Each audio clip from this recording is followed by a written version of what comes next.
We are quoted. I just remind members electronic devices should be switched off, excluding the tablet devices you're using to view your committee pack. Members, brief overview of today's business. SR 2015-243, student fee amounts, the amendment regulations, departmental briefing and student monitoring rounds, the departmental briefing on steps to success. Members, apologies that I have at the minute: Phil Flanagan, Pat Ramsey and Claire Short. Any other apologies? Okay. Members, just under chairperson's business, can I just advise members of the college's NI Showcase event took place yesterday? And I could thank those members who attended. It was a good event. I've also advised members there's an informal meeting with the new Northern Ireland Commissioner for Children and Younger People today at 4 p.m. in the members' bars if any members are available. Also advised members the Belfast Metropolitan College Fashion Show will take place this Friday night at 7:30 p.m. here in Stormont. Members, the committee sent a copy of the research paper via the department to the contracted companies for the Steps to Success programme following the briefing of 19th of November. Members, just to make you aware, none of the companies have yet responded. So do we want to write back to the department to ask them to follow up on that? Because it was something when we had the three companies in front of us presenting what they were going to do and how they were going to do it. Yeah, might not be a bad idea. Right. Yep. Right. Okay. Yep. Right. Members, draft minutes. The draft minutes of the meeting on the 13th of May are page 6 of your pack. Our members agreed those are a true reflection of that meeting. Agreed? Right. So our sign has been, Yeah. sign has been accurate.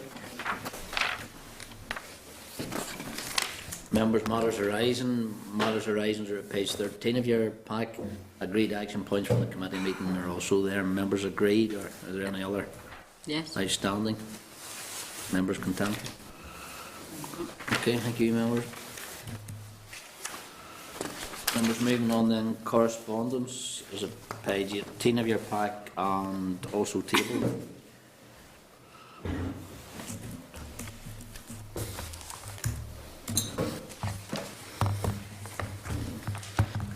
Members, just for, I suppose, as page 63 is the department response to the committee correspondence regarding inflationary increase in student grants and loans. Bronwyn, that was something new. Raised and queried in regard to the increase in student fees if grants and loans were going up, and it's clearly there that they have no current plans to increase maintenance loans or grants, so the answer is there. Is that? Where else can we go with it? That's it. Now? The answers. Yeah. I've got clarity on that. Okay, members, tabled then at pages 18, 23 and 25 are responses from colleges NI, the Open University and Queen's Students' Union to the committee members. These are in response to correspondence regarding the Northern Ireland Public Service Ombudsman's Bill. Members are being agreed to forward the responses to the ad hoc committee for their consideration. Members content? Yes. And also, members, if we receive any other replies in the meantime, that we just forward them on as matter of course. Okay, members, actions and correspondence agreed unless indications to the contrary. Anything else arising out of Bronwyn? The research paper, could we ask Owen to come and speak to us on it next week? Right. Yeah. Yep, living wage one. Yeah. Yep, permanent, no problem. Okay. Start.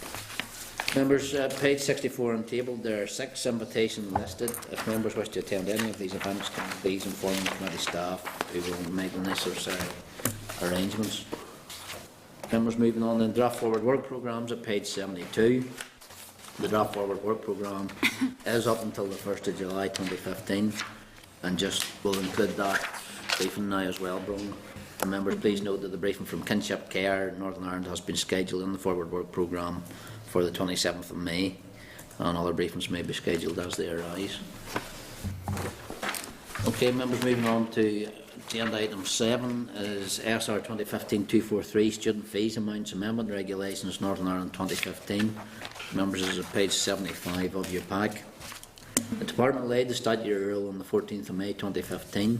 The committee considered the proposals to make the statutory rule at its meeting on the 22nd of April 2015 and agreed that it was content with the proposed statutory rule. The department proposes to make the statutory rule to amend the student fees amount regulations Northern Ireland 2005, which prescribes the basic and higher amounts which higher education institutions in Northern Ireland may change by way of tuition fees. It is proposed that the provisions will come into operation on the 1st of September 2016. The statutory rule is subject to negative resolution, and there have been no changes to the policy content since the proposal was considered. Are members content with this rule? Yeah.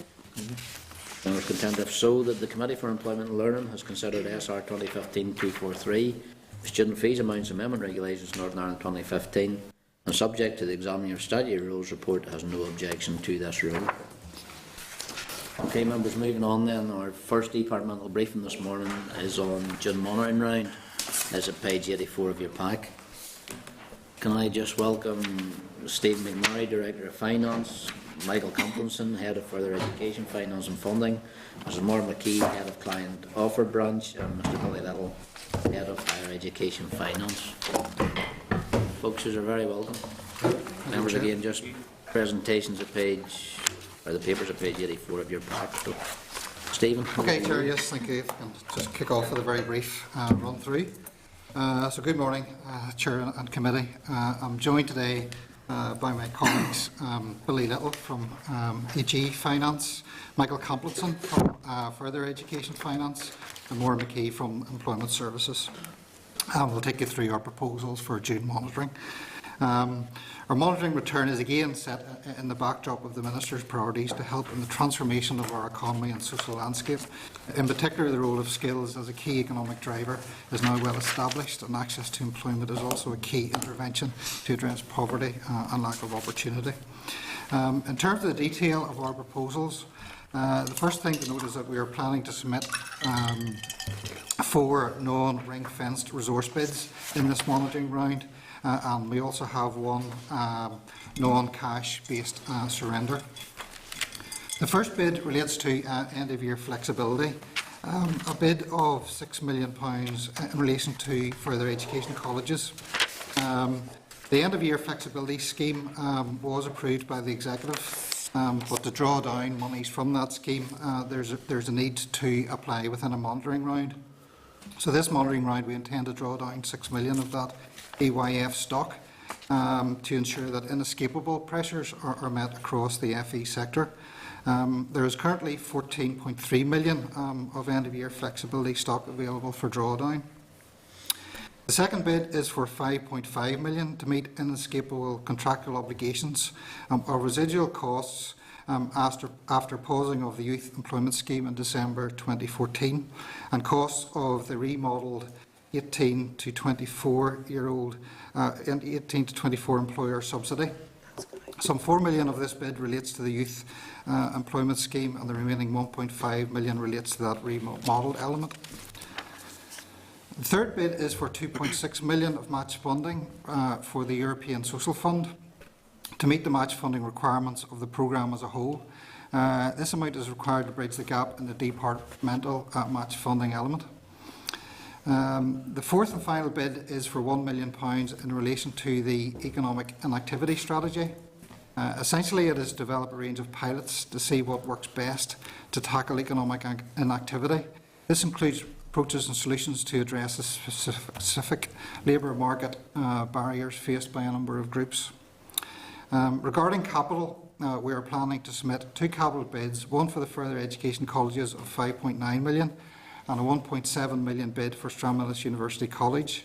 The further education colleges bid of £5.9 million is to ensure that colleges meet both their legal and statutory obligations in relation to health and safety and disability, as well as the cost of delivering on existing contractual commitments. There is also 1 ring-fenced resource depreciation stroke impairment, reduced requirement of £1.5 million relating to higher education, specifically Stranmillis University College.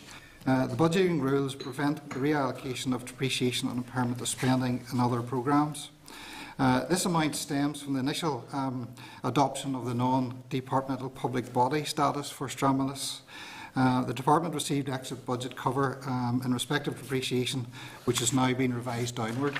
And to be honest, we allowed some extra room in there to make sure that it didn't go the other way.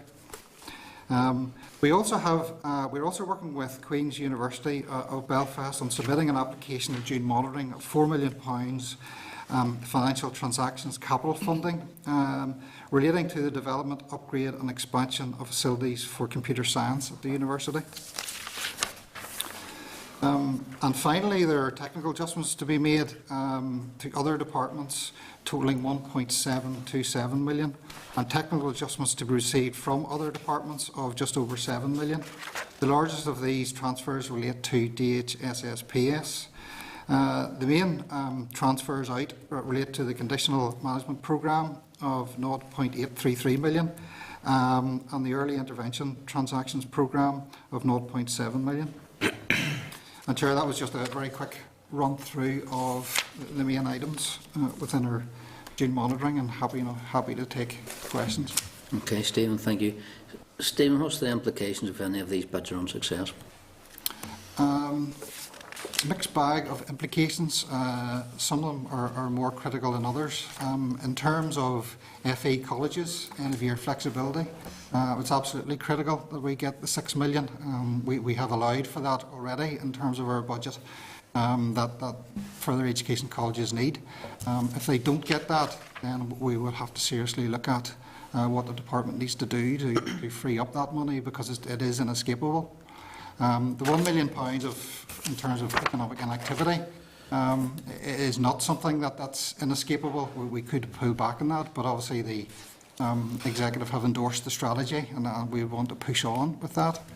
In terms of the other bids then for ES scheme and new remodelling scheme, again the youth employment scheme is a committed an amount, and again as a department we would have to find that if it didn't happen. And finally the match funding element, again we would have to find, because we're committed to that. So Chair, in a nutshell, if we didn't get these amounts in June monitoring, there would be significant issues. Would I be safe in saying that most of these bids, you're sure, because of their either executive programmes or commitments, that bids are going to be met? It's very hard to tell, Chair. I mean, I don't know what the overall circumstances are, in terms of the monitoring round, but certainly in terms of executive commitments, there's a strong case for them. Okay. End year flexibility, you said you would run down 6 million out of a pot of 14.3. Is that a specific DEL pot for end of year flexibility, or is it a? It is, yes. It was agreed at the time when the status changed for FE colleges that to allow more flexibility there would be a special scheme to allow us to carry monies forward. Having said that, the monies, as I understand, weren't specifically set aside, so they would be a pressure to the executive as a whole, so the money would have to be found as a whole. There isn't a special 15 or 14 million sitting there. Okay. In regards to the ESF, I suppose bid that has been high on this committee's priorities, the implications of not getting the 2.6 million match funding, does that put any projects that have already been offered funding or support under pressure? No, it wouldn't, Chair. We would honour those commitments. We would have to find it from somewhere else within the department, and that's, that is the problem. Where do you find it? You've said that a couple of times. We would have to find it somewhere else. How would you find it? Where would you find it?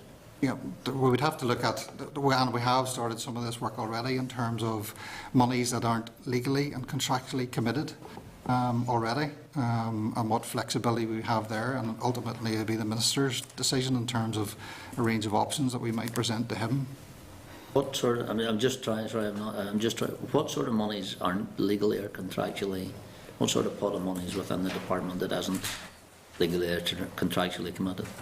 Yeah, it's just across the board, Chair, and it mightn't be any huge amount of monies individually, but taken collectively together out of our total budget of 707 million, we would have to find that. Can you give an example? I'm trying to get you guys an example of what monies wouldn't be legally or contractually. Well, wages are legally and contractually obligated. Capital funding, where? Give me a budget line that wouldn't be legally or contractually committed. Yeah. And Ali, do you hand over some of our colleagues? I can see you trying to. All right. No, I'll give you one example. I'm higher education finance. The block grant funding we give the institutions, We can do that under legislation, but the legislation is couched that the department may Right. provide grants. So although we provide grants on an annual basis, we're very clear in the offers to say that this is the amount you're getting, but if circumstances dictate during the year that we need to claw that back, Right, we so will. that's- So that's an I'm example. just trying to Yeah, really yeah. find an example of where, but that's helpful. David? Thanks, Chair. I think you've touched upon most of the issues there, to be honest. But just looking at the likes of the inescapables, as you refer to, and whatnot, are some of these just one-off bids for this monitoring round, or will they be repetitive over the course of the other monitoring rounds? No, some of them could be repetitive if we didn't get them this time round. Again, we would have to, have plans in place to find it just in case, because the next monitoring round wouldn't be until October, so we would need to have more certainty by then. But we'd certainly need to, at the very least, firm up on contingency plans to find that somewhere else. Yeah, and because they're inescapables and haven't made it into the budget as such, obviously that's one of the gamble, to be honest, in the hope that you do get it. Is that fair enough to say that? Yeah. It is, but as the Chair rightly says, there needs to be a contingency plan to find that from somewhere else if we don't get it. Now, I say our overall budget is 707 million, and not all of it is committed. A very high amount of it is, could be circa 90% of our budget legally actually committed, but that still leaves some room to manoeuvre. And obviously with fuller speculations going on out there, Chair, in relation to what may or may not happen in the coming weeks, has there been any discussions within the department about how we get through if there's issues in the next few weeks? Yeah, no, absolutely, and that's back to the contingency planning of what we need to do if these bids aren't met, and if they aren't met, it is a serious issue. Anna? Thank you, Chair. Again, I think on the possibility of not getting them, I'm looking at the capital bit for Queen's, Stranmillis and FE colleges. So, right, you're saying 5.9 million for FE colleges and for Stranmillis, 1.7 million. What's going to happen if we don't get that money? Maybe on the FE colleges, if I could hand you over Yeah, to Michael just a minute. The 5.9 million that Stephen was referring to, it's broken down into lots of small individual projects. It's not like one big project. So Okay. maybe just give you some examples. Okay. Not sort of read them all out because it's quite a long list. Yeah. Belfast Metropolitan College, new classrooms in E3 building to facilitate further assured skills work. So it's 880 grand, one element. Northern Regional College, installation of disability access lift in Newton Abbey, 50k. Essential, also in Northern Regional College, essential LED lighting to meet health and safety requirements in all campuses, 150k. Southeastern Regional College, CERC, industrial training facilities, 100k. Industrial training? Industrial training facilities, 100k. Okay. Okay. And finally, in Southwestern College, provision of science and technology equipment in Enniskillen and Dungannon, 120k. So it's a big list, but I'm just trying Oh, to but give they, you some they examples. can wait for maybe next round, then if they're not urgently needed, that you Some of- need to complete the building or something. Well, some of them are to honour health and safety or DDA requirements. Some of them probably could wait, but quite a lot of them are sort of health and safety or sort of DDA type issues. Yeah. And again, what we'd have to do there is look at all our capital projects, the whole 33 million, and see which ones could be held back if there's essential ones that needed to be done. Yeah, yeah. What was Stranmillis? What's the 1.7 million for? The 1.7 million is to cover 4 projects there. 2 of them have already started and one is, and 2 of them are new. But off that 1.7 million, we only require £58,000 of cash. Stranmillis has the 1.7 or the bulk of it to do these projects. So they're waiting, to spend that. But because they're an NDPB, the department needs budget cover and to allow them to make the spend. If we didn't get the money, 2 of those projects would not proceed until we got the cover, despite the cash resource being available. And for the other, I don't understand that. What do you mean by that? Well, They already have the money, but you They have still the have to money apply for 1.7 million. for cover, yes. It's to do with government accounting vagaries now. I'd ask Yes. Stephen to comment Well, on that. it is a technical accounting thing, and it's what happens when you become an NDPV, is that you have to have the cover within the department as well as the body having it.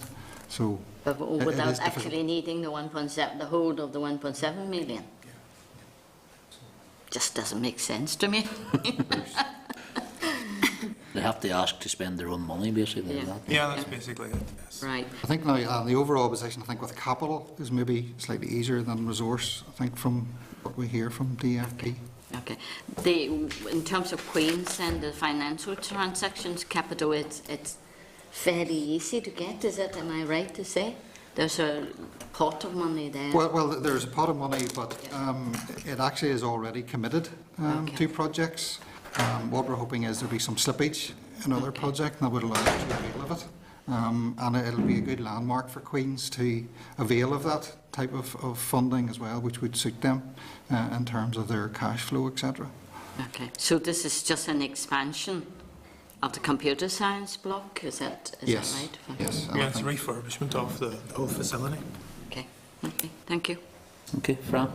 Sure, and it's just, it's trying to understand, was we've been obviously given this paper, that most of the stuff that's on it, we've been told that one way or another, we're going to have to get the money, that the department's going to have to get the money to deal with it, but that you may have to go back to the commitments or grants that were given, or money was given, but not legally binding. Why would you not do it in the first place and go for to apply for a monitoring round for the amount that would cover that? I can't understand that. Why would we not? Do it about just take care of the ones, the matters that you're going to have to do, Yes. and take it off the grant Yeah. that's been given, or apply through the monitoring round for that, but deal with the ones that you're going to have to deal with anyway. I suppose, I mean, part of the operation of the monitoring round is to balance your books, Yeah. you know, and come forward, and I suppose commitments that we have that are inescapable are, you know, priorities for us, you know, in terms of being met, and sort of case can be made very strongly, I think. It So certainly seems like we pressure points along the way that Well, certainly in the modern run you're more apt to go for inescapables and things that you're going to have to get anyway, rather than get it out of what may be a grant that you're not tied to. yeah, and I think it's just from experience of other monitoring rounds and stuff. I think that's the right sort of tactic to use. That's fine. Okay, thanks, Fran. Tom? Maybe one. Just in the event of not getting the money that you're applying for in the June monitoring, and some of these issues where you're saying, well, you know, if we don't get it, we're going to have to look somewhere else. And no doubt you're working on that at the minute, looking to see in the event of this not coming, will FE suffer? Potentially, yes. You know, in that scenario, I mean, there's a significant £6 million of end of year flexibility, for example, if that wasn't drawn down. There would be issues there. At the end of the day, it'll be up to the minister's sort of final decision in terms of range of options that we would present. But you know, if the monies are significant. Yeah, there would be a concern around FE, because let's remember that FE's thriving, you know, it's leading the way now in a lot of areas and a lot of issues. And obviously, if FE is going to stand to lose, then it's going to be a big blow for them. Yeah, no, absolutely. I would have to take all those factors into account. Just, Stephen, on your technical adjustments, although they are technical, is there ever any threat of the departments not paying Dale or transferring, or is that all handled by DFP? No, there is always the chance, always risk of that, Chair, of that happening. I think we've firmed up on all of these with the departments that they are going to happen okay. So, you know, hopefully there wouldn't be any surprises there for us, because we've already agreed that, but there always is that risk that if the department is facing severe pressures, you know, and even with ourselves transferring money to other people, that potentially mightn't happen. I know. Okay. Okay, Maura, are you? I'm just conscious you haven't. Maybe you're happy enough not to have contributed this morning. Are you okay? Anything you want to add at that stage? Are you happy enough? No. I mean, just to say that you'll all be aware that the Youth Employment Scheme is very successful, and I suppose we were a victim of our own success, in that we need the monies for the tail, and we have done a significant amount of work to look at what we can deliver for young people going forward in light of the constrained budgets, and we've come up with a bid which is realistic. And is around 1.5 million, which will allow us to continue to offer work experience to young people, and also the subsidy with an element of upskilling. And we think this is a good solution, and I'm happy to come back at any time and give a comprehensive update on what we propose. Appreciate that. Okay, Michael, Billy, Stephen, and anything else you want? Anna, Can I sorry. just come back to ask a question on match funding? Yes. The Minister last time, when he was here, talked about if there is a problem with match funding for ESF Yes. from other departments, Yes. then it may cause problem for some Yes, of the indeed, organisations not getting the money. And you're asking for 2.6 million. Do you talk to other departments to see whether they are putting up bid for match funding for ESF? Yes, it's my understanding we do. Stay close with other departments, and I think you're right, there is a real risk from other departments' perspective that mightn't be forthcoming, so that will all unfurl over the next few months. Yes, because I have been hearing from organisations too that they may not get the funding, like previously from other departments. So I think there needs to be a coordination with different departments to make sure that there is enough match, there is match funding for I think we are ESF to go through. discussions with them. Yeah, okay. Okay, hang on. Okay, ma'am. Okay. Stephen, Billy, Michael. Thank you very much. Thank you for your time. Okay, members, moving on then. Agenda item 9 is the departmental briefing on steps to success, is on page 88 of your packs.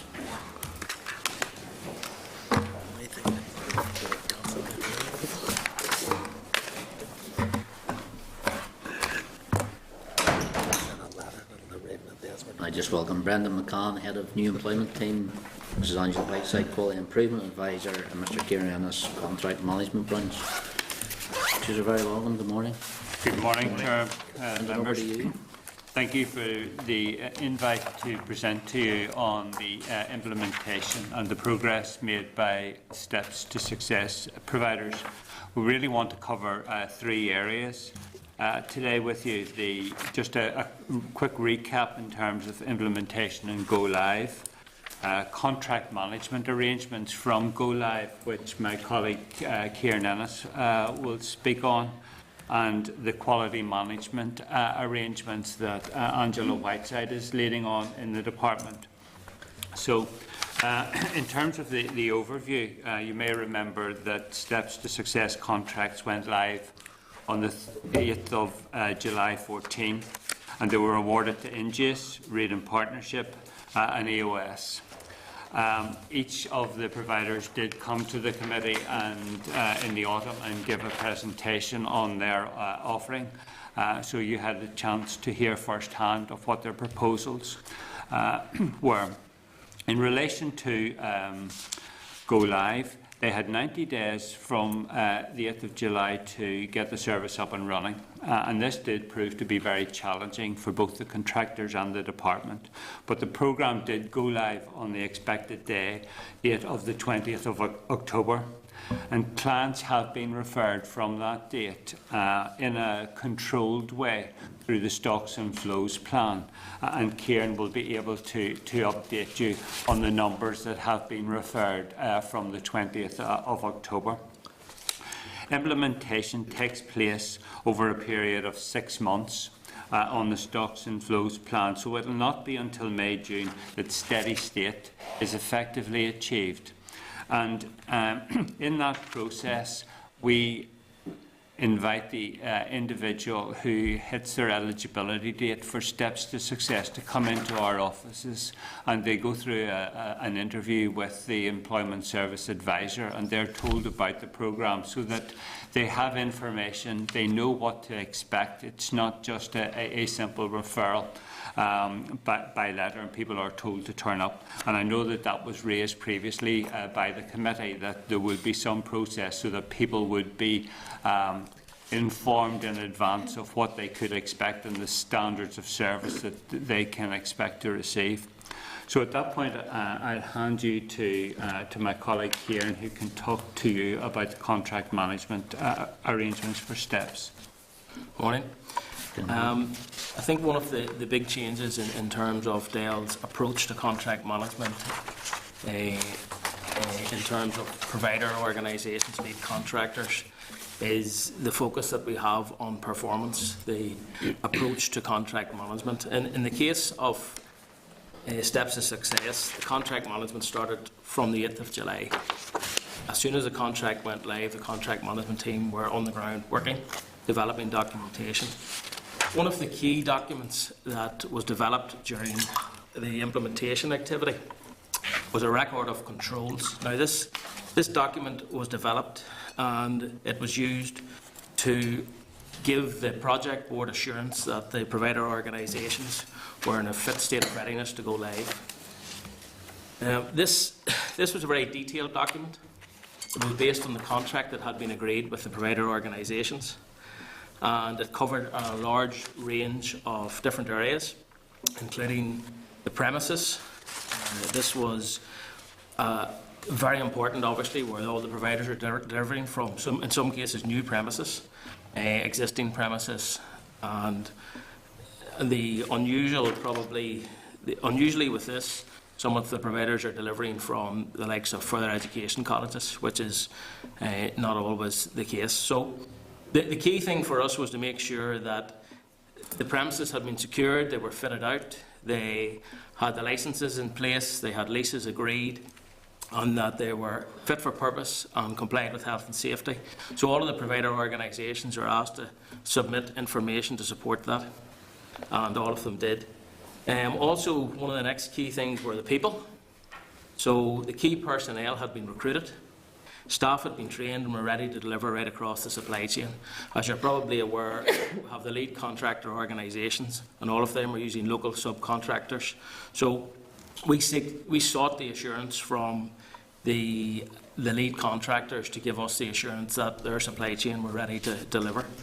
The other big development issue for them was IT systems and processes to support the delivery of this new programme. Again, they were requested to demonstrate that they had been tested and were fully operational for the go-live date.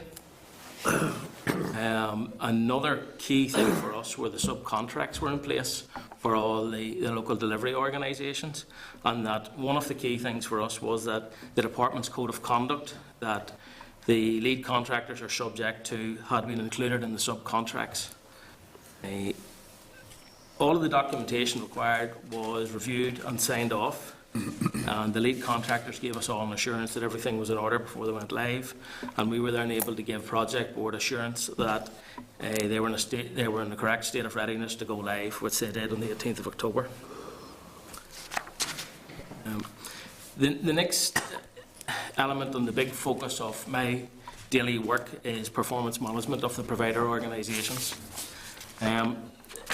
On the slide it says it's risk-based. Essentially, the risk is assessed on a regular basis. Where we find problems with any of the activities that the contractors are delivering, then there's more scrutiny applied, and if there's any evidence of poor performance, then we tackle that by working with them on a regular basis, and I'll come on to how we do that if you like. But from the start, again, of the live operations, we have been monitoring their progress, meeting with them, and again I'll come into that structure.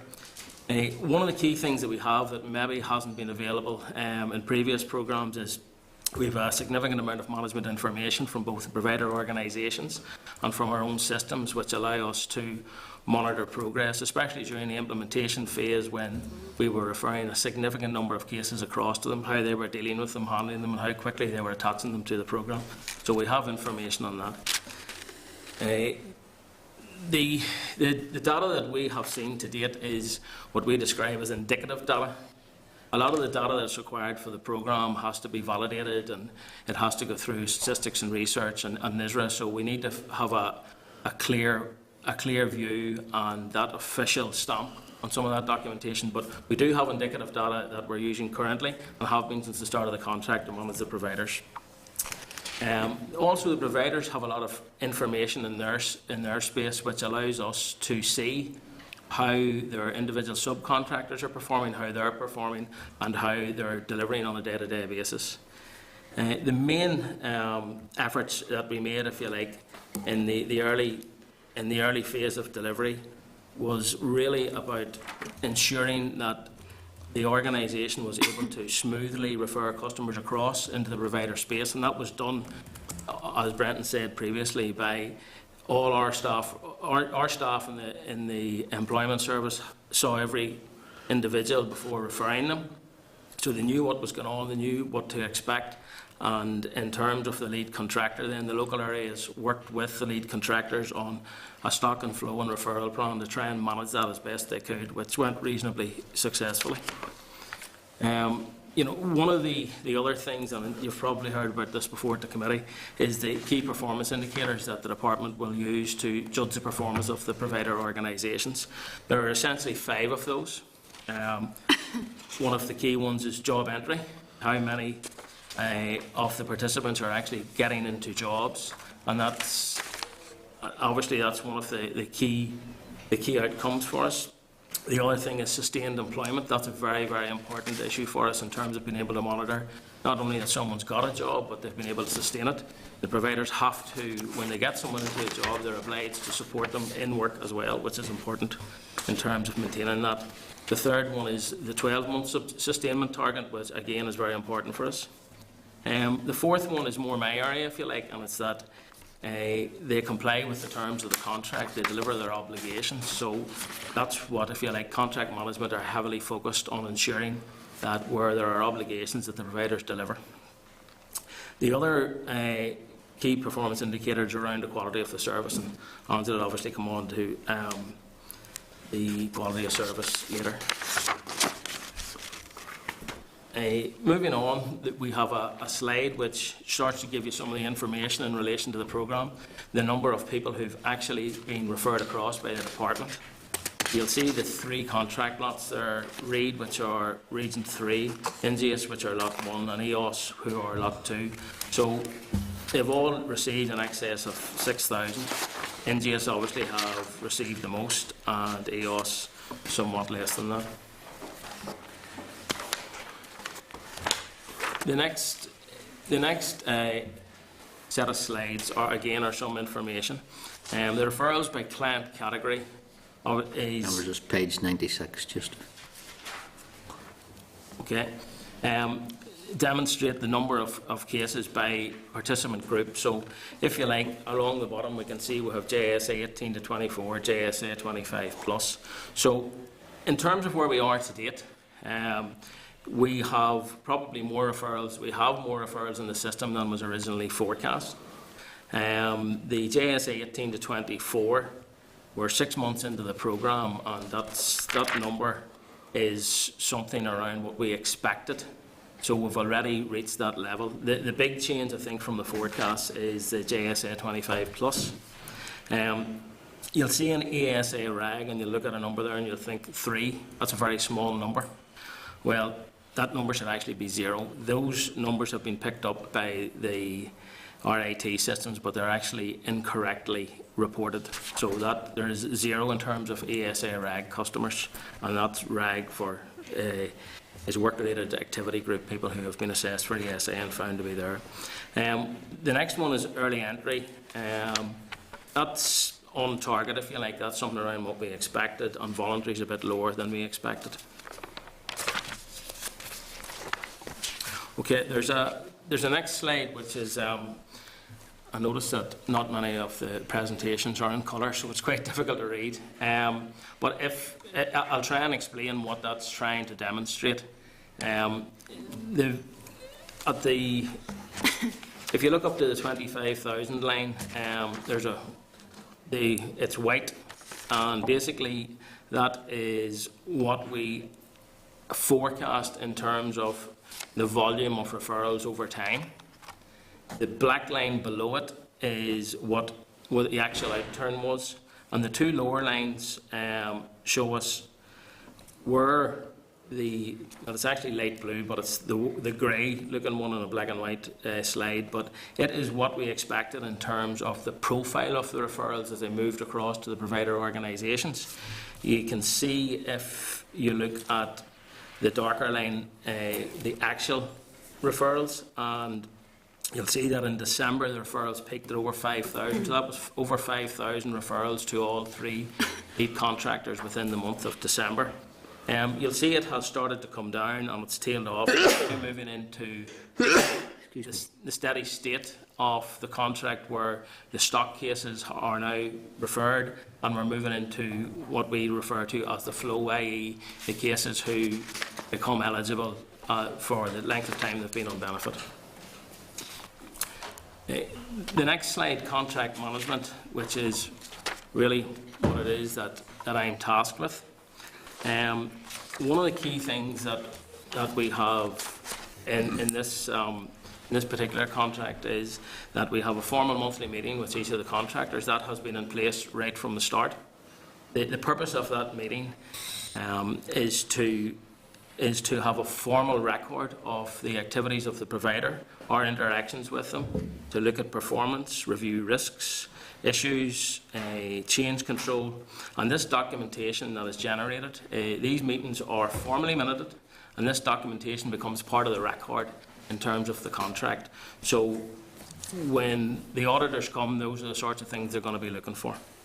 The meeting is attended by the lead contractors, by Quality Branch, by the Employment Service colleagues who are interacting on a daily basis with the lead contractor organisations, and it's chaired by the relevant contract manager. The meeting really gives the opportunity for providers to report their performance, positive and negative. It gives us early warning of any problems that might be coming up, which is important. Any challenges they're having in terms of delivery. And they also give us a lot of management information in their space, how they're dealing with our referrals, the indicative numbers around how many people may be moving into work, how many people have been attached to the programme.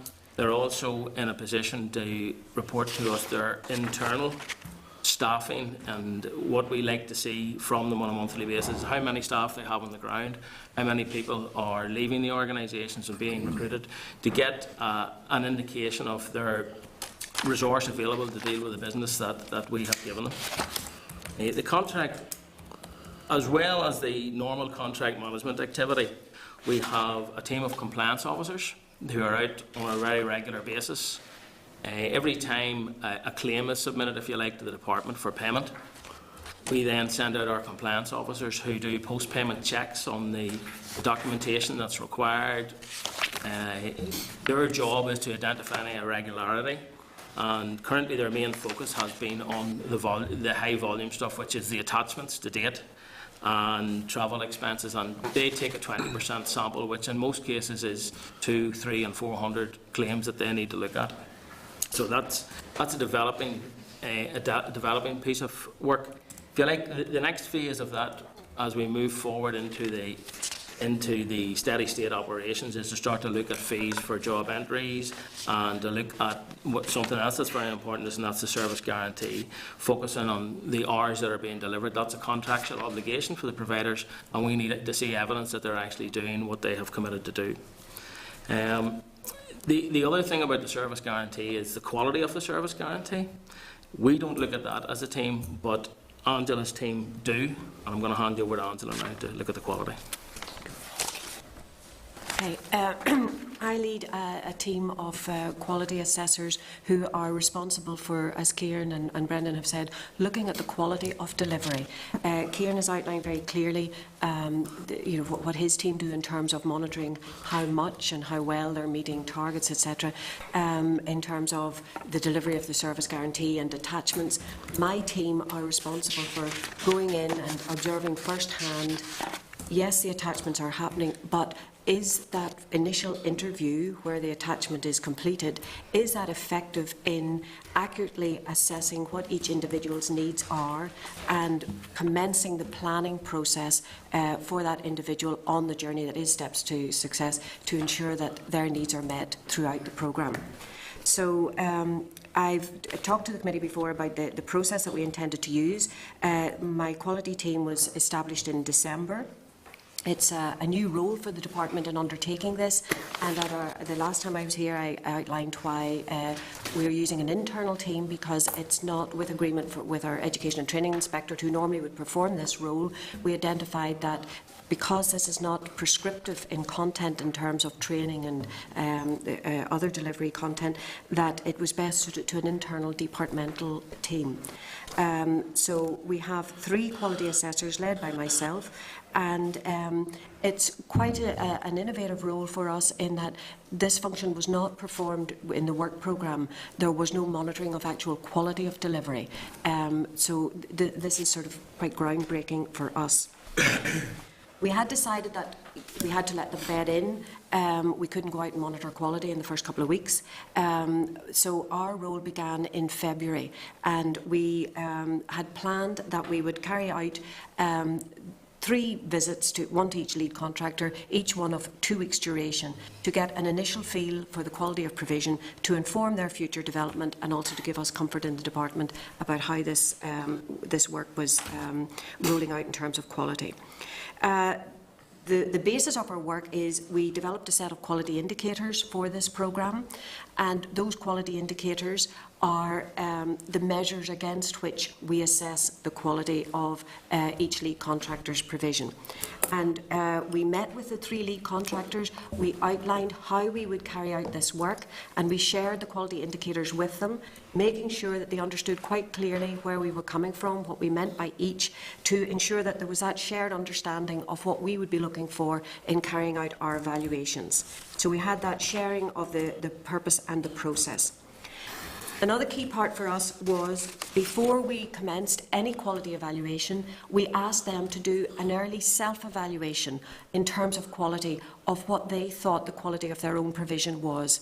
This is terribly important, as we need to build their capacity for self-evaluation throughout this contract, because we can't be with them 7 days a week or 5 days a week as they deliver this. We need to make sure that they can take responsibility for developing the quality of their own provision, and we will confirm that through our evaluations. As I said, we carried out a 2-week visit to each contract area, and I'll talk about our early findings coming from that work. Our work, as I said, was first-hand observation. For example, when there's an initial interview being carried out, someone's being attached to the programme, we sit in and observe that, and obviously with the consent of the participant. We observe the nature of the interaction and how well the information is being drawn out from the client, and how well it's being used to plan what they need in terms of content to allow them to progress towards and into employment.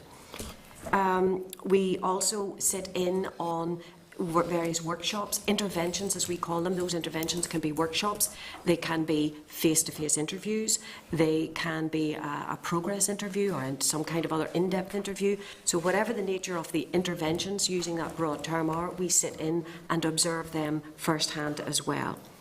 And we review the PEPs, the Progression to Employment plans.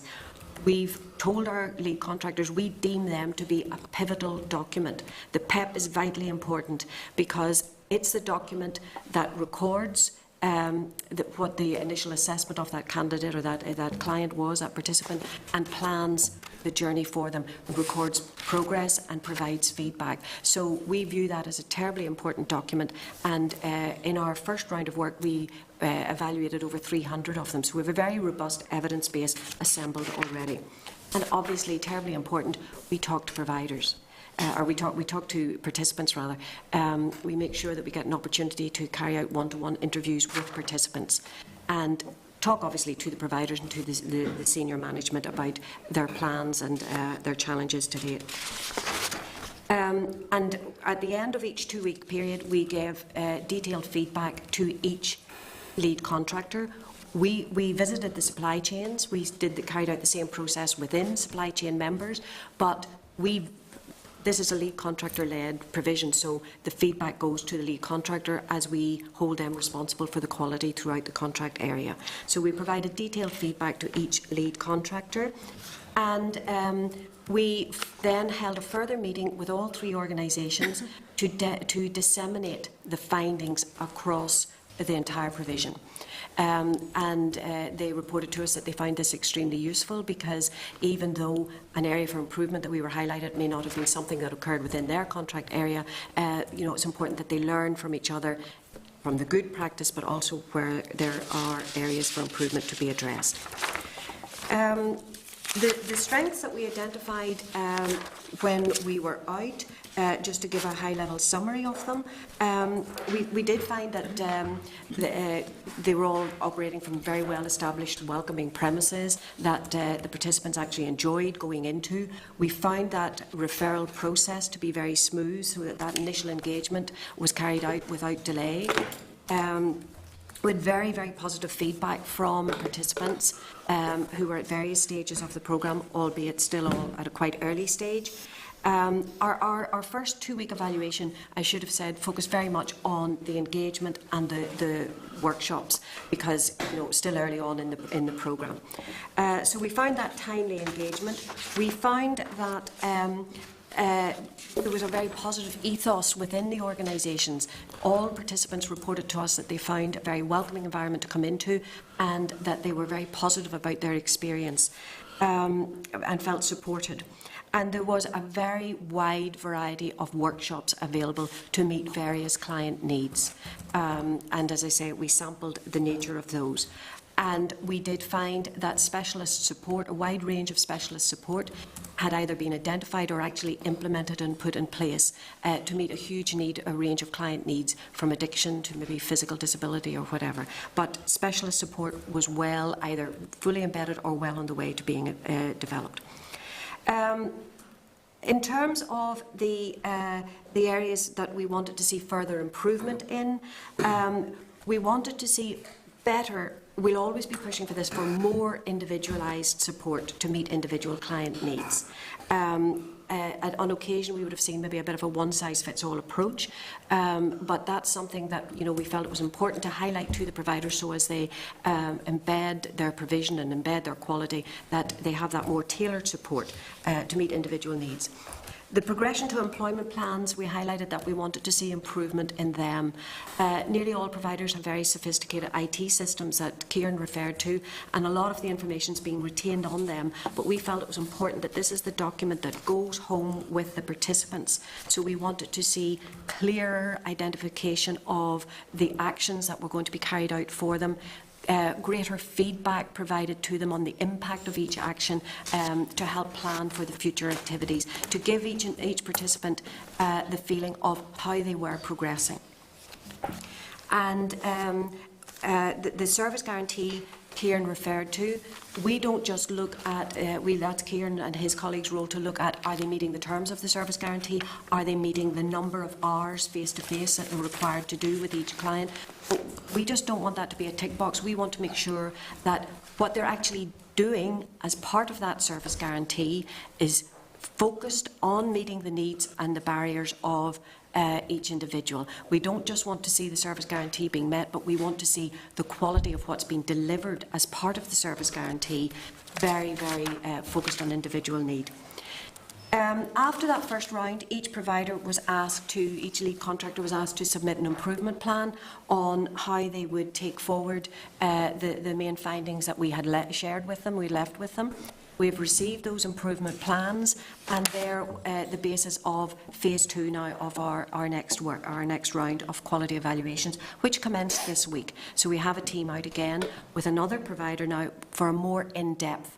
As I say, the supply chain were part of the focus of the first one, but this is a much longer activity now that we're embarking on with each lead contractor, and all members of the supply chain will be visited. So it'll be more in-depth, and the big focus this time will be on progression. And internally, we've worked out a methodology how we will monitor progression for individuals, and we've shared with the lead contractors that is a big focus now, that we want to see for some individuals progression may be rapid depending on the nature of the barriers that they present with. For others, progression may be more incremental, but we do want to see positive progression, not just workshops for the sake of meeting the service guarantee, but workshops or other interventions that are very focused on individual need. And again, at the end of this round of activities, which will take a considerable period of time, the findings will be shared to the contractors, and obviously we work very closely with our departmental colleagues, and we keep contract management and the programme management very informed at all stages of this work. And towards the end of the year, we hope to publish a report on each and to grade the provision. Chair, I hope that reassures members that the contract and quality arrangements in the department are robust and gives you an indication of the work already carried out. Happy to take any questions that members may have. Thanks, Brendan. I suppose I don't want to sound critical in this or the presentation this morning. We received the presentation in the process, but there's not a lot since the 6 months the programme's been up and running.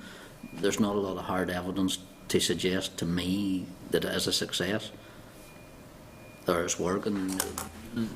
I understand the processes you've been using, I understand the visits you've been having, I understand what you're measuring, but I see one slide in regard to numbers which shows clearly that you are falling well below your targets in regard to numbers. I don't know what it is, your total steps to success referral flow, and it shows the gap between your cumulative forecast and your cumulative actuals is actually getting larger. So I don't see how that has been solved or addressed in your presentation. In regards to, I think the last key findings into regards to strengths and improvements, I think Anjali said it was at high level. I would have hoped to have seen a bit more detail with where this project actually is, where it's running at, and what we're doing to address those concerns. But maybe you want to answer some of those.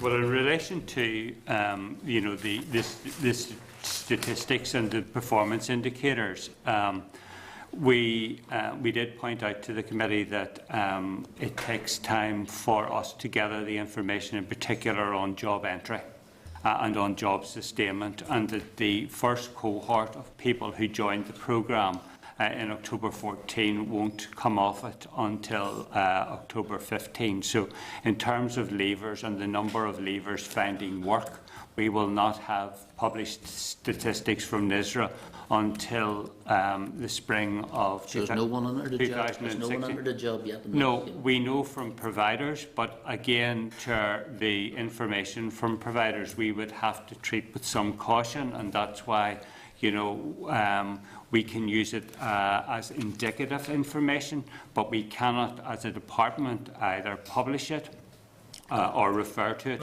because it hasn't been validated by our formal processes, and they're carried out by NISRA. So, I'm happy to share with you the management information that is available, and I'm happy to write to you giving that information, but it would have to be caveated that this has not been validated by the department. And we have to wait until the official statistics come from NISRA before we can say with certainty what is happening in relation to job entries. And, this is not unusual in an employment programme. in the previous programme for Steps to Success or Steps to Work. Steps to Work went live in September 2008. The first statistical bulletin was published by NISRA in September 2010.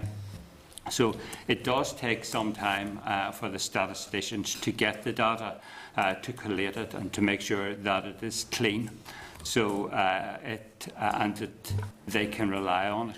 So, you know, that is unfortunately something that we have to live with. We Brendan, I think you'll be aware when this process has been in front of this committee before. We wanted to see the reassurances that it was working, the numbers were coming through, and I don't think anybody in this committee will be holding you for clean statistical data after it had been through the entire statistical process or through NISRA, but indications as to a progression.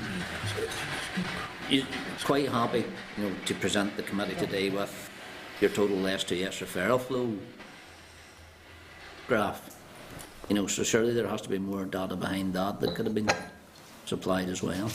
That's the sort of indicators I would be looking for. So in terms of each contract area, you would really want to see the performance in terms of the actual number referred, the number attached, give some reassurance to committee members. Right. Okay. I mean, I'm happy that we can share with you, and again, if you would like, Kieran can refer to the figures now, if that would be helpful, or if you would want them to be sent to you, we're happy to do either. What size of information are we talking about, Kieran? Is there something you can get through easily? Or? I have 3 small tables in front of me, and this information currently just gives the number of customers that we have referred and the number that have actually attached to the programme. Right, if you could get through briefly. In total, it would have been handier. That's what I say. Brendan, to be honest with you, if we'd have had those 3 small tables as part of the presentation, it would have been a benefit to us rather than. Noted, Chair. Noted. Kieran. I have to say I only did them this morning, so. In total, and this is at the 30th of April, and what I would also say to you, just to caveat some of these figures, is that it changes every day. People referred every day, people attached every day. So at the 30th of April, this is, and I'm going to call this the indicative management information that we get from the department systems. We are showing 22,861 individuals referred to the programme. And at the 30th, again, the total number who have attached to the programme is 18,790. I can break that down by the contract areas if you want. Is that much difference from your pie chart? The pie chart is up to the 20th of April. Right. Okay. So there's probably not a big percentage difference in that. There's not a major difference there. If you look at Reid, for example, 6254 referred. At the 20th, at the 30th of April, Reid was 6376. Okay. So. The other information I have here, obviously, is by the contractors, the lots. So, in terms of Lot 1, which is the Greater Belfast area, which the lead contractor is Indias, they have had 8,729 referrals. Attached to the programme at the 30th of April was 6,297. EOS, who are Region 2, which is sort of the north of the province, 7,756 referred, 6,743 attached. And lastly then we have Reid, which do the Region 3, which runs from Kilkeel to Enniskillen. The number referred is 6376 and the number attached is 5750. The other information I have in front of me here relates to the different participant groups in terms of the JSA 18 to 24 groups, JSA 25 plus the early entries and the voluntaries. No, it was to get some indication as referrals to attachments, which I think is of those. I suppose we're looking at a difference. NGS is probably the biggest one there, 1,500 unattached. Where would they be in the system at this moment in time? Well, some of those individuals will be receiving letters from NGS to encourage them to attach. It's obviously in the contractor's interest to attach, for no attachment fee is paid until they are, in fact, attached to the programme. They will still be coming into our Jobs and Benefits office, and we've put a process in place whereby people will be reminded that they're now eligible for Steps to Success, that they need to engage with NGS, and so on. So we've worked through a process to try to make sure that both parties encourage the individuals to attach to the programme and to get the help that they need. The numbers are quite large, Chair, so, you know, in terms of the success, I do think that it is significant that around 19,000 people have attached to the programme in the first 6 months. And in comparison with Steps to Work, over the first 6 months, the attachment was around 10,000. So, you know, the new providers coming in, setting up their supply chain, working with new processes, they have, I think, achieved something quite significant in attaching that number, and I do see that as a success in its own right. Others may differ. Brendan, maybe you don't have the figures to do. How much would each of the lead organisations have been paid to date for those? The total that has gone out by way of attachment fee is around £10 million. 10 million. It's just over £10 million. And that would be prorated across those? Well, 18, it 7, would 9. be in accordance, obviously, with their attachment rate. So, you know, NGS perhaps are not getting the income that, you know, perhaps they had hoped for, because they're not attaching at the rate that they might have expected. So, you know, there's a driver in terms of the financial model for the individuals to be attached. Okay. Roman? Thank you, Can I Claire. just come in there, Chair?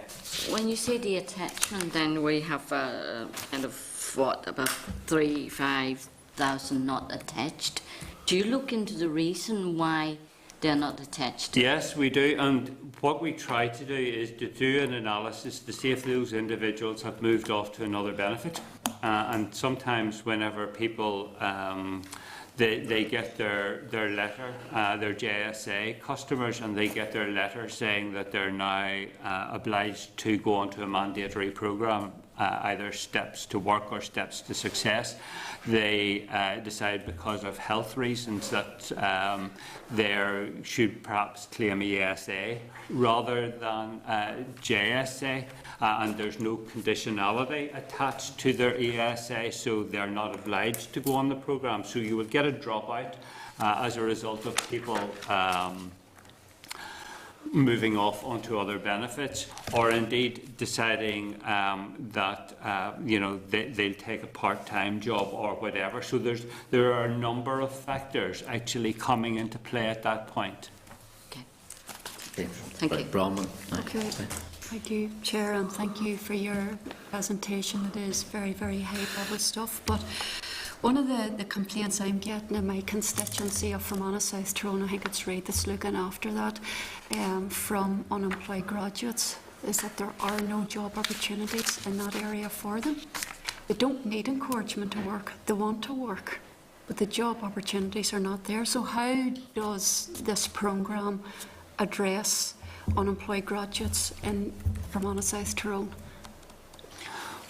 Well, I mean, obviously, it's not a job creation programme. The objective of the programme is to prepare people for work and to give them the skills to compete and to help them identify where there may be opportunities. So they would be working with the individuals to identify where there may be opportunities that they could avail of, be it in Fermanagh South Tyrone or elsewhere. You know, in terms of the service that Reid are providing, you know, they are taking into account the educational qualifications that the individuals have, and indeed what their job goals are.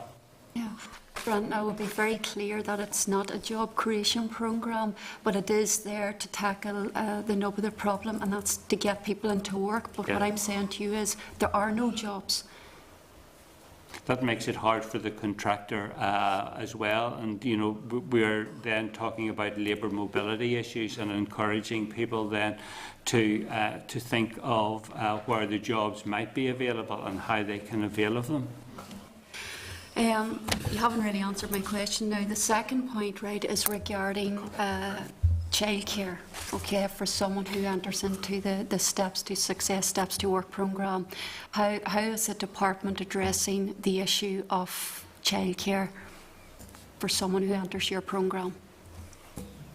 Well, this is a non-prescriptive programme, so whenever the individuals are working with the providers, their circumstances would be considered, and their childcare needs and so on would be assessed at the time. If it's decided that they need provision that extends to 30 hours or more and they're on full time, they can claim for childcare provision. So childcare shouldn't be a barrier. We would hope that it's not a barrier and that it's being dealt with sympathetically by the lead contractors. Okay. Can you provide any more information on the provision by the contractors regarding childcare, especially in a rural constituency like Fermanagh South Tyrone?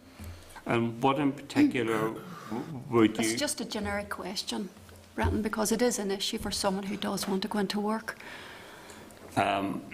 I think we'd have to ask the providers in particular, but it might be helpful, you know, if you could give me some, you know, an example of the type of issue that might be a barrier, so that, you know, I can frame my question accordingly. I'm happy to take it offline, Bronwyn. Well, I think, Brendan, one of the things is actually was raised under your improvement is assessment of need and barriers to work. Yes. I think that could be somewhere you could follow down that direct route with all your suppliers, rather than just Bronwyn having to give you an individual example. I think is something across the whole programme. I think is where you're trying to get Bronwyn. Was that way?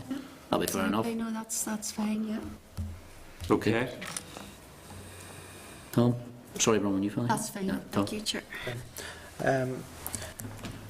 The very start, whenever this programme went live, you do see from your presentation that there were a number of premises that weren't ready. What implications did that have for the uptake of the programme for referrals to be made? Do you want to? Yeah. In the case, there was nothing to stop referrals being made. The only impact it might have had is that there may have been a knock-on delay in terms of people actually attaching to the programme. In the particular case where there were some issues was with Armstrong, as I recall, who are part of the NGS supply chain, and they had problems sourcing premises in their particular area. We had put a requirement in the contract that the providers had to be in an area which was reasonably close to the office that was referring them. So there were some challenges for some of the providers actually getting suitable premises for the delivery of these type of services, and every one of the providers has a different model and needs different office space, but there were some challenges around this. So the other challenge that NGS faced was around training and the transfer of staff from Steps to Work providers into the Steps to Success. So as some of those individuals didn't transfer across until the start date, if you like, of the contract, then they needed a window to train them. So if you like, whilst we were able to make referrals, they weren't able to start attaching people until November. But there were premises available. As soon as people needed to come in, there were temporary premises made available, and then when everyone was trained and ready to go, then they were able to bring the staff into the temporary premises. Now, I suppose the knock-on impact of that was they may not have been as big as was required, if you like, and they weren't able to see people as quickly as they would have liked to. But those issues have now been resolved. Okay. You also talk about a number of key performance indicators that you have, and it appears from looking at the program, or looking at your presentation and listening to you, that you have been doing, although the program's only run 6 or 8 months, quite an intensive monitoring of them. How do you find the providers are measuring up to the key performance indicators that you've set out? Well, you know, I went through the key performance indicators earlier, if you like, and the number one key performance indicator is job entry. I've had a conversation already about statistics and data, and you know, I don't want to dance around it, but they are getting people into jobs.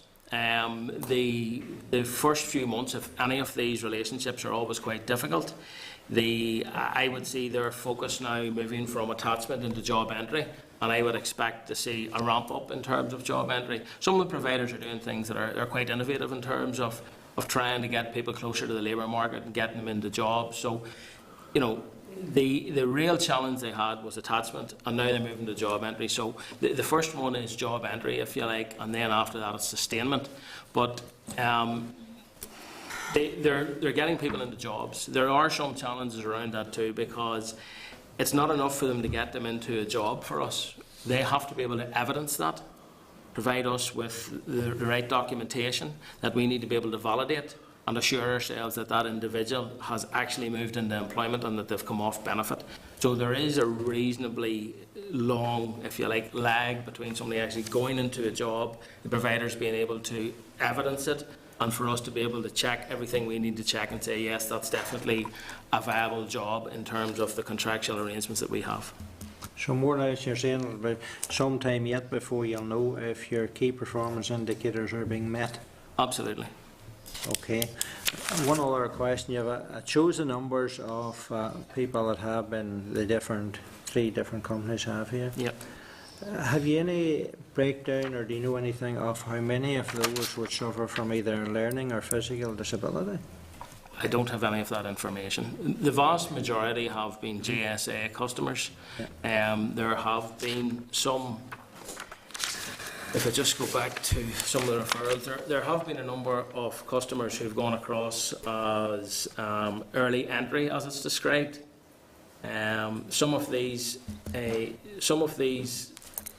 the individuals in that group, I don't have a breakdown, but where an employment service advisor identifies someone with, they believe, more challenges than other people, they can choose to send them across early. I know the providers are working with all sorts of organisations. They have people in their supply chain to specialist provision, if you like, and assessment of individuals with needs. I suppose the individuals that we would expect to begin over in that category are most likely to be an ESA customer, but there have been no ESA work-related activity group customers who have gone across. So I don't have detail of that. And finally, Chair, on the dropout, obviously you have ones that has been referred, and you have then ones that you have the attachments, and then there's the ones in between. Has any of those fallen out because of travel difficulties within rural areas? I'm not aware of it. In terms of our compliance activity, we do a lot of compliance around travel and expenses. So there is a process within the contract for travel and expenses to be paid to customers that are involved in the programme. So we're enabling that through the contract. The providers pay the individuals themselves, and they're able to claim that back from us. So I'm not aware of any instances. We wouldn't see the daily detail on something like that, but I'm not aware of any instances where someone has had difficulty engaging with the programme due to travel difficulties. Okay. Thanks, Tom. Anna? Thank you, Chair. If I could go back to your pie chart. 2 questions, is that okay? Yeah. One for Kieran, one for Angela. Pie chart. 6 months, each one's reaching 30-odd% of a percent of being referred to. Reached 28% in GS 38 and EOS 34%. So that's for the first 6 months of referral to those contractors. So do you expect in the next 6 months you're going to refer more people? Absolutely. As people, the we spoke earlier on about stock customers, and a lot of those stock customers were people who, when steps to work ended, there was nowhere to refer them to, so there was a build-up of customers, if you like, who had to go on to the new programme. There may have been other cases involved in that, but what we have throughout every month are people who are on the JSA register, if you like, depending on whether they're 18 to 24s or 25s, after a certain amount of time. For example, when somebody is 18 to 24, after 9 months, if they're still on the register, they'll be referred. So there's a natural progression depending on which category you're in and the amount of time you've been on the programme. So we would expect, this is off the top of my head, so it mightn't be wholly accurate, but somewhere between maybe 1,200 to 1,400 people per month to be referred through the natural flow. Now, that's across the 3 contractors, and it'll break down differently depending on which of the area it is. You would expect, obviously, higher numbers for maybe the likes of Ingeus and EOS, and a smaller maybe number for Reed, but it's somewhere between 1,200 to 1,400 per month. Okay. Because, from your flow chart, I mean, there's quite a gap of your actual referrals and cumulative actuals as well for the first 6 months as well. I think that graph's a bit confusing. Okay. Unfortunately, I'm going to make a great excuse and say I didn't put this slide pack together, so I've had to stand in for someone. Okay. So, well, in terms of cumulative, it's a good 5,000-6,000 difference. Well, the original forecast in the contract for when we were doing the procurement exercise, I think there were 3 forecasts, high, middle and low, and the high forecast was around 28,000 across the whole programme. We're currently at 22 and we're 6 months in, so I honestly believe that we will certainly be in the top of that forecast. We may even be above it. But we're making good progress. I think we're well ahead of where we expected to be. The challenges are around the volumes being referred and getting people.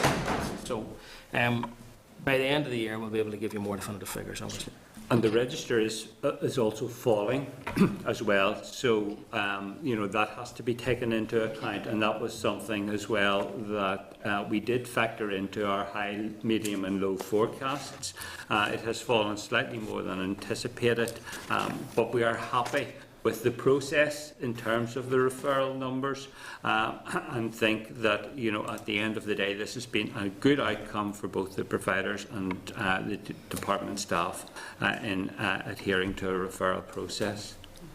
Okay, thank you.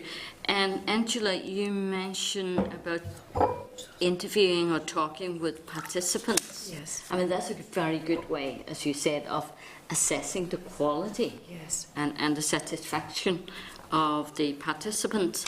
So what's the methodology for doing that? Do you samples? How often do you do? What's the percentage of people you put out to talk to? Well, during that first 2-week evaluation, we talked to whoever we could find in the various offices. We didn't have a planned strategy for getting more people, getting access to more people. It was just whoever actually was there on the day. We talked to them. We talked to as many as we could, and I can get you a number of, if you're interested in how many we actually did talk to. During this one, during this longer evaluation, we're going to be looking at the customer satisfaction feedback to the providers themselves, and having a look at the nature of the feedback and what they're doing when issues are arising. So we have a more formulaic approach this time. So they feed in a form, satisfaction form, and then you get... How robust their procedures are for capturing customer satisfaction, what the customer satisfaction is actually saying, and what they're doing when there are issues. Yes. And I'm a little bit sceptical about your self-evaluation form. Yeah, we'd never abdicate to self-evaluation, never. But at the same time, if we're going to leave them with areas for improvement, in the interim between our visits, we've got to make sure that they're actually able to address those areas for improvement and to monitor the impact and the progress that they're making. So they do need to be able to self-evaluate. But we'd never abdicate that. No. Okay, thank you. Thanks, Alan. William? Thank you, Mr. Chairman. It's obviously, I think, encouraging that so many are attached already to the programme. Almost 19,000 certainly is encouraging. You did say, I think, that £10 million has already been paid to contractors. My homework up around too, but that's approximately £500 per person. That's right. The attachment fee is around 480. Is that So yeah. Not that far away? Your maths are you're still up to scratch. It varies by participant Yeah, group, yeah. so it depends on the volume in each of the groups that are referred across. Okay. Yeah. Well, the question on that was, contractors are then obviously paid in relation to their delivery. That's the way Yes. they are likely paid. Yes. They're paid an attachment fee when the person attaches, and then their next payment is whenever someone gets a job. Okay. And then after that, it will be dependent upon how long the person sustains the job. So the next fee kicks in normally for a JSA 25 plus at 6 months, then at 9 months, and then 12 months. So attachment and job entry, as they progress through the programme, the pressure is on them to get more and more people into work. Otherwise, financially, they're going to be challenged. Well, I think that's good. It is put up to them. It encourages them to. Absolutely, and there's been a risk transfer. If they don't get the target people into work, by our calculations, they will not make money on the programme. Now, I know that each of the contractors said when they appeared in front of committee that they were confident that they would be able to meet the targets that had been set. But it is a challenge for them, and the risk does sit with them. Yeah. Okay. Thank you. Okay, thanks, William. Brendan, you mentioned there when the contractors were in front of us at that stage. Following that, we provided each of them with a research paper and asked them for comment. None of them has yet replied to this committee. Could you follow that up with them? Well, indeed, Chair. That's something that obviously has slipped through the cracks, and apologies for that. I wasn't aware that they hadn't come back, but we will follow that up with them and ask them to respond, if possible, by the end of the first week in June. That'll be fine, thank you. Just and finally, next steps, your last point is further quality evaluation at the end of year one, graded and published report. When would that be available, or when would it be available to the committee? Well, first year ends at October, so we're probably talking about December, January in terms of the published report. We have a review board that sits internally that looks at the performance against all the key performance indicators, quality and compliance from contract management. So they will see the report first and then approve its release. Minister will also sign it off, and then very happy to share it with you. That's okay, you have enough to come back and present to you then. Okay. Absolutely. You, members content? Brendan, Karen, Thank you very much. Thank you for your time. Thank you. Okay, members, agenda item 10, any other business? Okay, members, no other business. Date, time and place of next meeting is Wednesday, 27th of May, 10 a.m. in the Ramada Plaza, Shaw's Bridge. It's an out meeting. We're meeting with, it's in connection with Best Awards. the Best Awards. College's NI Best Awards are on that day. College's NI Best Awards are on. Where is that? It's over at Shaw's Bridge. Where's Shaw's Bridge? I'll give you a map. But it is a meeting first, remember, the same as we did last year in Tony Glass. So, sorry, we're going to have the meeting first, and then, okay, and 10 o'clock, stay o'clock. Okay, members, meetings. This is the Northern Ireland Assembly Committee room.